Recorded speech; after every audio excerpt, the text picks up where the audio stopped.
Well, the OES Centre is a physical location in Gordon Street in the Cathedral Quarter in Belfast, 15,000 square feet over 3 floors.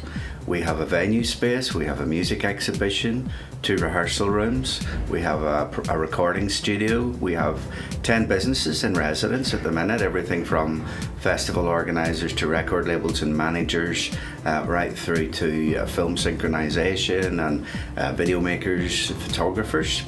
And we also then do a lot of programming outside the building, so we coordinated Belfast Music Week in 2011 and 2012.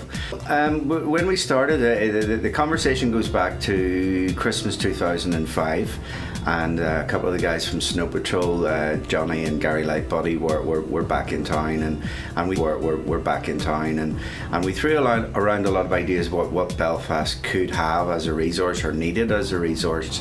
And we felt it was somewhere where bands could record, rehearse, meet other people, see amazing gigs, and that's largely how we've progressed.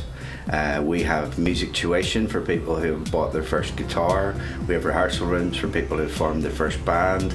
We have all ages gigs for people who are playing their first gig. There's studio, obviously, facilities available. There's people who can advise them about publishing, about event management, about gigging.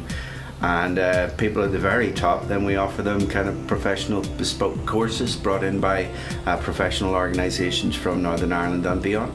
Some of the early users of the OEM Music Centre included Two Door Cinema Club, who shot a very early video here on the top floor.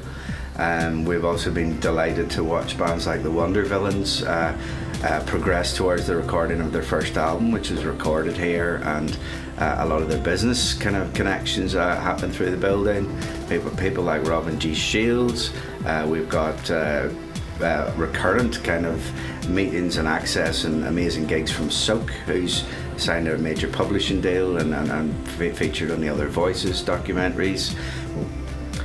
It's a very, very volatile time for the music industry. The old model is effectively dead. You don't make a lot of money from record sales unless you're Adele or someone on a very top tier. So you have to look at other things. So that's the negative. The positive is that you can have a lot more impact on your own destiny.